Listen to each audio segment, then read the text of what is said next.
On se retrouve pour une nouvelle vidéo du côté de La Corogne.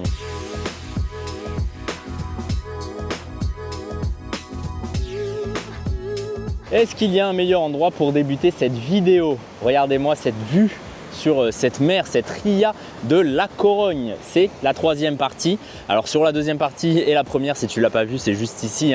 On a fait déjà un bon petit tour dans le centre-ville de La Corogne et surtout dans la partie historique, avec notamment le château de San Anton. Et on se retrouve ici, nous, sur la suite de cette visite de La Corogne, avec en face de nous des menhirs, là-bas une sorte de mini palais, on va aller voir ça de plus près, et surtout un petit peu plus loin la tour d'Hercule et la suite du centre-ville, puisqu'on reviendra vers le centre-ville ensuite.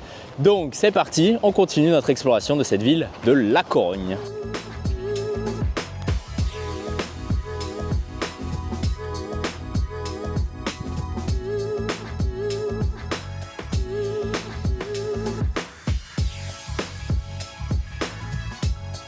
Bon, alors comme d'habitude, je connais pas trop l'histoire de ce lieu et en l'occurrence de ces menhirs, mais je te mettrai plus d'infos sur Insta, c'est guillaume.lre. Il y a cette zone là avec des menhirs un peu différents, et puis ensuite on partira toujours dans cette zone verte, dans cet espace vert vraiment au bord de la mer. Regardez cette vue, c'est absolument magique, absolument incroyable, et on va continuer de se balader avec la tour d'Hercule que je vois un petit peu plus loin, et ensuite on viendra vers le centre-ville comme prévu. Je redescendrai aussi pour voir ce petit palais là, juste après m'être rapproché de ces menhirs.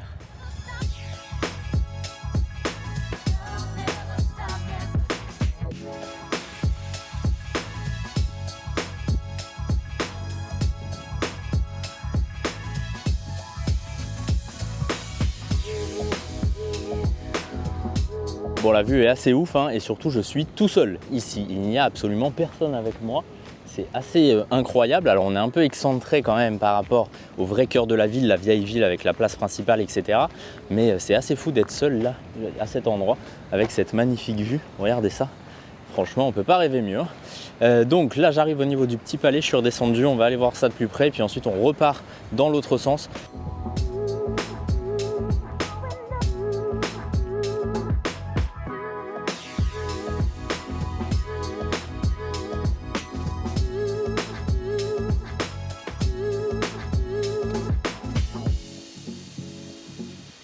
Bon, je sais pas ce que c'est pas vraiment un palais, c'est une sorte de jardin là, avec des inscriptions sur les côtés.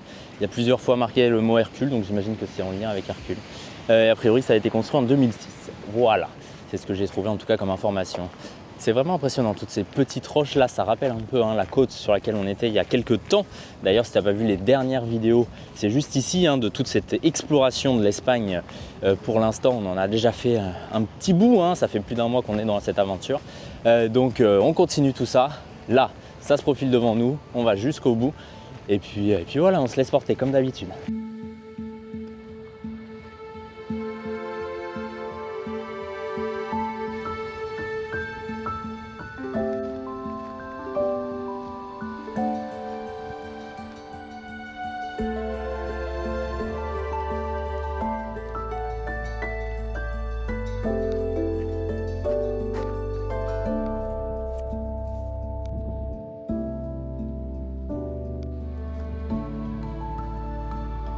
Bon, juste là, cette tour d'Hercule qui se présente à nous, on va y aller.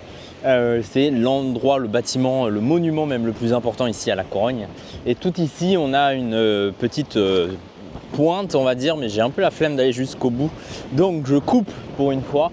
Et sur cette presqu'île, sur cette petite pointe, on a des pierres a priori qui présentent des motifs, des gravures.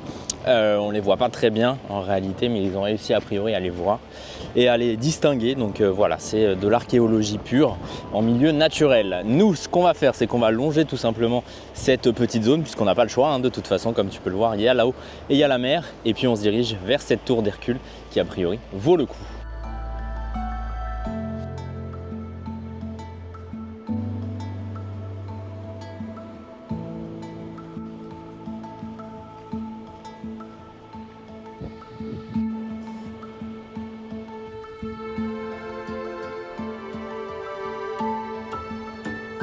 C'est vraiment beau, regardez-moi ces falaises, ces roches avec les vagues là qui viennent s'écraser dessus.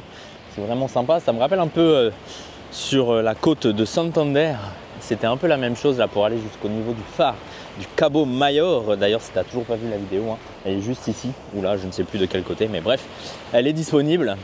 C'est vraiment sympa et nous on se rapproche petit à petit de cette fameuse tour d'Hercule. Alors elle n'est pas forcément très grosse, mais en tout cas elle a une grosse histoire. Donc on va aller la voir d'un peu plus près, puis je vous mettrai comme d'hab plus d'infos sur cette tour d'Hercule sur Insta, hein, c'est guillaume.lre évidemment, comme d'habitude.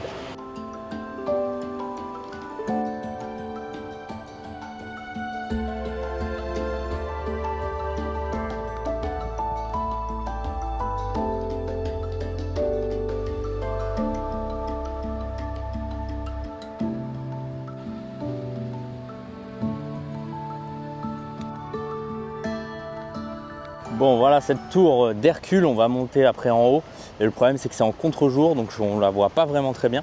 Ce qu'on va faire, c'est qu'on va faire le tour, on va continuer sur ce petit chemin là, toujours le long de la mer. Je me laisse bercer un peu par le bruit des vagues, c'est plutôt sympa, surtout qu'il n'y a personne, il n'y a que moi, c'est assez incroyable. Et puis ensuite je remonterai vers le haut pour aller voir cette tour d'Hercule d'un peu plus près et je ne sais pas si on peut monter dedans ou pas, mais voilà, en tout cas on sera plus dans le contre-jour, là on part déjà du contre-jour et ça a l'air plutôt sympa, mais bon. La vue ici au bord de la mer est plutôt sympa aussi, hein.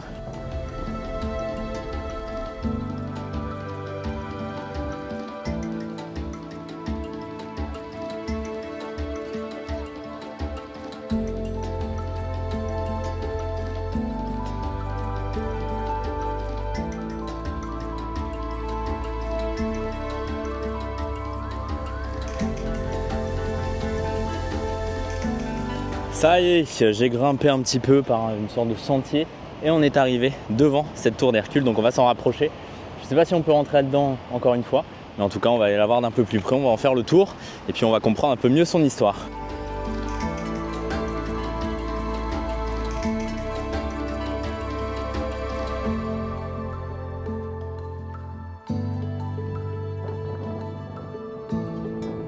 Bon alors, sauf erreur de ma part, cette tour d'Hercule, elle a une très grande histoire ici sur cet emplacement, surtout parce qu'elle sert en fait de phare pour les bateaux, puisque comme tu peux le voir, on est vraiment au niveau de la mer à l'entrée de la Corogne, donc c'est la plus haute tour ici, le plus haut monument en tout cas, qui sert d'entrée, qui sert de repère un petit peu pour les bateaux, notamment lorsqu'ils arrivent dans le port de la Corogne.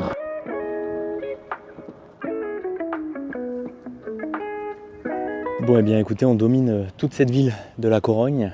On ne peut pas rentrer dedans puisque ça ferme à 4 heures. Voilà, je ne sais pas quel monument ferme à 4 heures, mais bon, en Espagne, les horaires sont assez particulières. Donc c'est pas grave, on ne peut pas rentrer dedans, mais si ça vous intéresse, ça coûte je crois 3,50 € pour aller à l'intérieur. Et a priori, on peut monter jusqu'en haut pour avoir une belle vue. Mais bon, nous, on n'ira pas, c'est pas grave. On continue. Là, j'arrive au niveau du pied de cette tour. Comme tu peux le voir, on va faire le tour, on va voir un peu en détail. Pas mal de vent ici, c'est normal, on est sur les hauteurs. Puis ensuite, on va redescendre dans le centre de cette ville pour continuer notre petite visite.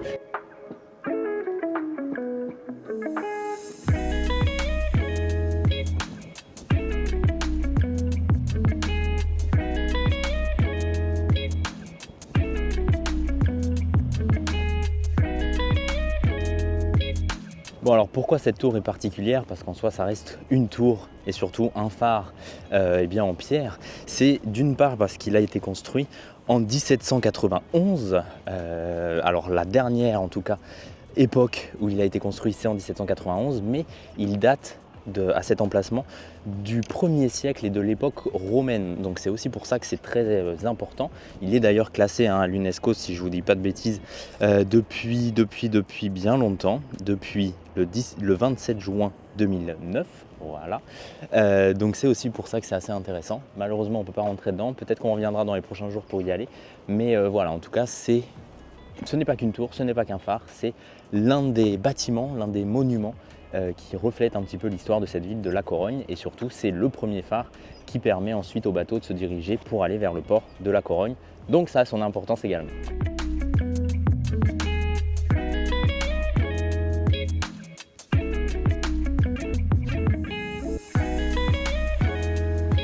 Ça y est, je suis redescendu, la tour est juste là-bas, c'est vraiment le truc à voir ici, hein. Il y a un parking dédié, il y a des visites guidées, des visites en Segway, enfin bref, c'est vraiment le truc, le monument important à voir à la Corogne.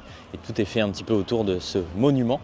Donc on l'a fait, pas de l'intérieur, on ne pouvait pas rentrer, mais au moins on est venu, on l'a vu. Je ne sais pas si on l'a vaincu encore une fois, mais on continue en tout cas notre visite, ça c'est sûr. Et puis on va découvrir un peu le reste de cette péninsule de la Corogne. Et ce bâtiment entre moi et la tour d'Hercule là, qui est bien désaffecté, là, bien endommagé, même bien abandonné, c'est la vieille prison, l'ancienne prison de la ville de Cordonia, de la Corogne tout simplement. Donc voilà, pour l'instant c'est plutôt des ruines de la prison, de l'ancienne prison. Il n'y a rien qui est fait, ils sont ni en train de la réhabiliter, ni en train de la démolir, donc je ne sais pas. Nous, on continue, on va contourner d'ailleurs cette prison et puis continuer ensuite pour revenir un peu vers le centre-ville. Je ne sais pas trop où on va aller, mais comme d'hab, on se laisse porter.